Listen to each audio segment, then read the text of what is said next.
Hello everyone, welcome you all to Banking Fluent NK. Hope you are doing good in your studies. So friends, this video is going to be very helpful for you all if you are preparing for banking exams. क्योंकि मैं banking aspirant हूँ तो मैं banking के बारे में ही बात करूँगी, ठीक है। इस वीडियो में हम बात कर लेते हैं सबसे पहले कि this video is for the students जिनका मतलब अभी रिसेंटली कोई भी एग्जाम प्रॉपरली क्लियर नहीं हो रहा है। जैसे हो सकता है देर आर सम स्टूडेंट्स जिनका प्री ही क्लियर नहीं हो रहा, लास्ट ईयर उन्होंने जितने भी एग्जाम्स दिए उनका प्री क्लियर नहीं हुआ, या फिर उनका प्री क्लियर हो रहा है मेंस क्लियर नहीं हो रहा, जैसे आईबीपीएस पीओ मेंस उनका कुछ मार्जिन से रह गया, या उनका एसबीआई क्लर्क प्री छूट गया, या कुछ भी ऐसी सिचुएशन, ठीक है। अभी हमारे पास अगर मैं मोटा मोटा देखूं तो हमारे पास अभी 5-6 मंथ्स हैं अगर हम बिल्कुल प्योर बैंकिंग एग्जाम्स की बात करें, जो कि हमारे अगस्त में स्टार्ट हो जाएंगे, ठीक है। उसके अलावा देर आर सम एग्जाम्स जैसे LIC AAO LIC ADO, तो उनके बारे में हम यहाँ पर बात कर लेते हैं कि उनके लिए आपकी क्या स्ट्रेटेजी होनी चाहिए, या मतलब कुछ भी जो भी है ना। तो ये वीडियो मैंने आपको बता दिया कि किन के लिए है। मतलब मैं मान के चलूँगी कि आप ऑलरेडी प्रिपेयरिंग कैंडिडेट हो, ठीक है, और आपके पास 5 से 6 मंथ्स हैं अभी प्रिपरेशन के। तो मतलब अब पता क्या बात है, मैं आपको बताती हूँ, हमारा जो वीक एरिया हम उसके ऊपर फोकस नहीं करते। मैंने ये चीज़ फील करी है कि जैसे RRB PO हुआ, RRB क्लर्क हुआ, देयर आर सम स्टूडेंट्स जिनके क्वांट्स में 40+ स्कोर है। और अगर उसकी भी बात ना करें, अगर हम रिसेंट बात करें IBPS PO मेंस की, तो उसमें जैसे कि सब बोल रहे थे बहुत क्वांट्स डिफिकल्ट है। इवन मेरे खुद मैंने इसमें जो IBPS PO मेंस का क्वांट था उसमें 5 अटैम्प्ट करे थे और मेरा एक क्वेश्चन गलत हो गया था वहाँ पर। तो अगर मान लो चलो मेरे 5 के 5 सही भी होते, मेरे 5 मार्क्स भी आते, ठीक है। तो क्या हुआ कि वो जो स्टूडेंट जिनका मतलब इस जो IBPS PO मेंस यहाँ पर भी 20+ स्कोर है लोगों का, तो मतलब मैं वो ही चीज़ को कवर करना चाहती हूँ कि मेरा भी ऐसा गैप कवर हो जाए। ये पता क्या होता है, ये क्वांट्स मेरा वीक एरिया नहीं है। मतलब इसको मैंने खुद ने एक टैग दे दिया है कि ये मेरा वीक एरिया है। क्यों? क्योंकि मैं इसके ऊपर मेहनत नहीं कर रही, मैं उसकी प्रैक्टिस नहीं कर रही, क्योंकि मुझे पता है कि मेरे कुछ टॉपिक्स हैं जो मैंने बिल्कुल भी टच नहीं करे क्वांट्स के, अरिथमेटिक के। तो मुझे अब इस बार उनको कवर करना है, क्योंकि मैंने एक चीज़ सीखी है, एक चीज़ मैंने ऑब्जर्व करी है कि जिन बच्चों के बहुत डिफिकल्ट एग्जाम में भी अच्छे नंबर आ जाते हैं, जैसे इसी की बात करें, यहाँ पर जिनके 20+ हैं उनका डेफिनेटली उन्होंने 100% सिलेबस कवर करा है, उन्होंने खूब सारी प्रैक्टिस करी है, तभी जाके ऐसा हुआ है। क्योंकि कमी हम में होती है। हाँ, अगर मैं पूरा पूरा सिलेबस कवर करने के बाद भी मुझसे वो चीज़ नहीं हो पा रही, मेरे दिमाग के अंदर नहीं जा रही, फिर मैं कह सकती हूँ कि ये मेरा वीक एरिया है, इसके ऊपर मैं इससे ज़्यादा इंप्रूवमेंट नहीं कर सकती। लेकिन अगर मैंने उस लेवल पे मेहनत नहीं करी तो फिर वो मेरा वीक एरिया नहीं है, जो कि है मेरे साथ केस। तो मेरा मतलब रीजनिंग और इंग्लिश तो टचवुड स्ट्रॉन्ग है ही है, लेकिन जो मेरा क्वांट्स है इसको अब मैं इस ईयर में वीक नहीं रहने दूंगी। जितने भी मेरे टॉपिक छूटे हैं मैं उनको अच्छे से दोबारा से प्रैक्टिस करूंगी, ठीक है।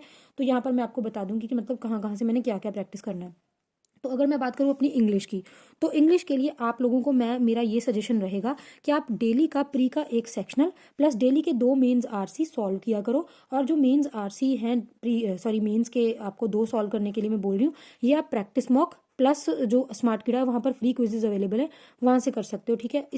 इसका करने के बाद मतलब अगर आप डेली एक प्री का सेक्शनल करते हो ना और 2 मेंस RC सॉल्व करते हो, मैं आपको 100% गारंटी के साथ कह सकती हूँ आपकी इंग्लिश बहुत इंप्रूव होने वाली है 35 to 40 डेज के अंदर अंदर, अगर आप डेली ये चीज़ करते हो, ठीक है। एक प्री का sectional plus 2 mains RC solve करने हैं। उसके बाद अगर मैं बात करूँ अपने क्वांट्स की, तो क्वांट्स के लिए मैं कैसे चलूंगी, जैसे मान लो परसेंटेज है, तो फर्स्ट ऑफ ऑल आज के दिन बैठकर मैं परसेंटेज का सारा चैप्टर एकदम कवर कर दूंगी, बिगिनिंग से लेके एंडिंग तक, चाहे मुझे 4 घंटे लगे चाहे 5 घंटे। इसके लिए मैं करियर डिफाइनर को फॉलो करने वाली हूँ। करियर डिफाइनर जो यूट्यूब चैनल है ना, कौशिक मोहंती सर वहाँ पर पढ़ाते हैं, ठीक है, उनका चैनल है। तो वहाँ पर वो एक एक टॉपिक को उन्होंने 4-5 घंटों में कवर करवाया। तो एक दिन में बैठ के वो किया, नेक्स्ट डे मैं क्या करूँगी, उसी टॉपिक के जैसे परसेंटेज सपोज आज कवर किया, तो नेक्स्ट डे मैं उसी टॉपिक के प्रीलिम्स लेवल 50 तक क्वेश्चन लगाने की कोशिश करूँगी। अगर 50 नहीं तो मिनिमम 30 क्वेश्चन मैं प्री लेवल के लगाऊंगी। उसके नेक्स्ट डे यानी कि थर्ड डे मेन्स लेवल के 20 to 30 क्वेश्चन लगाऊंगी, ठीक है, उसी टॉपिक के। और उसके नेक्स्ट डे उसी टॉपिक की जैसे परसेंटेज की प्रीलिम्स लेवल DIs लगाऊंगी, जैसे 10 से 15, और मेंस लेवल 5-6 DIs लगाऊंगी, सो दैट मेरा थोड़ा सा उस टॉपिक में काफ़ी ज़्यादा क्लैरिटी आए। और 100% अगर इस स्ट्रेटेजी के साथ चलूंगी तो मेरा बहुत इंप्रूवमेंट होगा, ठीक है। उसके बाद 5th डे हम न्यू टॉपिक उठा लेंगे क्वांट्स का। सिमिलरली रीजनिंग के लिए मैं एक सेक्शनल लगाऊंगी, और ठीक है, मैं अगर सेक्शनल नहीं लगा रही तो मैं क्या करूंगी, उसकी जगह 10 से 15 प्री लेवल पजल सॉल्व करूंगी। सिलॉजिज्म हो गया, इनइक्वालिटी हो गया, इनको हम डेली बेसिस पे कवर करते चलेंगे। आपको पता है कि टू डू लिस्ट चल रही है, आज ऑलरेडी डे 6 या डे 5 चल रहा है हमारा, ठीक है। तो मतलब इनइक्वालिटी को मतलब अगर कोई भी रीजनिंग का टॉपिक है तो मैं उसको कैसे कवर करने वाली वो भी मैं यहाँ पर बता देती हूँ। लाइक जैसे मैंने आज इनइक्वालिटीज़ किया, उसके प्रीलिम्स लेवल के 50 क्वेश्चन लगाए, कल मैं उसी के मेंस लेवल के क्वेश्चन लगाऊंगी, परसों भी उसी टॉपिक के मेंस लेवल के क्वेश्चन लगाऊंगी। यानी कि एक टॉपिक को 3 दिन, फिर उसके बाद नेक्स्ट सिलोजिज्म के प्री लेवल के क्वेश्चन, फिर उसके मेन 2 दिन मेंस लेवल के क्वेश्चन। तो इस वे में मैं रीजनिंग को प्रैक्टिस करने वाली हूँ, ठीक है। ऐसे करते जाएंगे तो मुझे लगता है कि 40-50 डेज में हमारा जो सिलेबस है, या चलो ज़्यादा से ज़्यादा 2 मंथ लग जाएंगे, तो इसमें हमारा जो सिलेबस है एकदम अच्छे से कवर हो जाएगा। उसके बाद अगले जो आने वाले मंथ्स होंगे वहाँ पर हम बिल्कुल प्रैक्टिस करेंगे और 100% इस साल तो सिलेक्शन लेकर ही रहेंगे, ठीक है। ये तो हो गई एक बात। अब अगर आप पूछोगे कि LIC के जो एग्ज़ाम्स आ रहे हैं, ADO AAO, तो उसके लिए क्या स्ट्रेटेजी रहेगी, तो मैं आपको ये बता दूं कि मैं किसी भी एग्जाम में चक्कर में, जैसे अभी RBI असिस्टेंट एग्जाम भी आएगा, तो मतलब ये जो प्रेपरेशन चल रही है ना, ये जो मेरी बेसिक को सुधारने वाली प्रेपरेशन चल रही है, मैं इसको ख़राब नहीं करूँगी। मैं 4-5 या 5-6 आवर्स अपने बेसिक प्रेपरेशन को दूंगी ही दूंगी, जहाँ पर मैं इन चीज़ों को कवर करूँगी।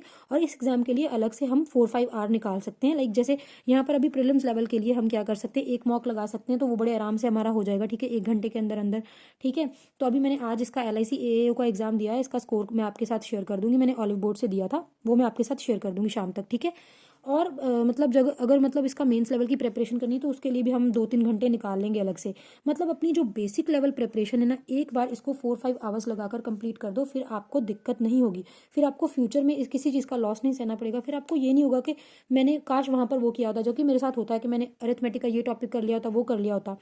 तो ठीक है, वो चीज़ हमें रिग्रेट नहीं करना बाद में। सो होप आपकी मैंने काफ़ी सारे डाउट्स यहाँ पर क्लियर कर दिए होंगे। और अगर आपको टू डू लिस्ट चाहिए तो हमारा जो टेलीग्राम चैनल है जिसका नाम है बैंकिंग फ्लुएंट NK, ठीक है, बैंकिंग फ्लुएंट NK अगर आप सर्च करोगे तो आपको मिल जाएगा टेलीग्राम पर। इस चैनल पर हमारी जो बिगनर्स टू डू लिस्ट एक वो चल रही है, ठीक है। बिगनर्स टू डू लिस्ट जो मतलब बिल्कुल बिगनर है, जिनको पता ही नहीं है कि कौन सी चीज़ कहाँ से कवर करें, इवन मैं आपको सोर्सेज भी बताती हूँ वहाँ पर, आपको मतलब ये चीज़ वहाँ से करनी है। तो इसका डे 6 चल रहा है, ठीक है, तो आप इसको फॉलो कर सकते हो। दूसरी हमारी जो चल रही है टू डू, वो बैंकिंग एग्जाम जो ऑलरेडी प्रिपेयरिंग कैंडिडेट है उनके लिए चल रही है, प्री प्लस मेंस, वो दोनों चल रही हैं, ये भी प्री प्लस मेंस ही है, ठीक है। तो आप इस टू डू लिस्ट को भी फॉलो कर सकते हो, इसका भी डे 6 या डे 5 है, ठीक है।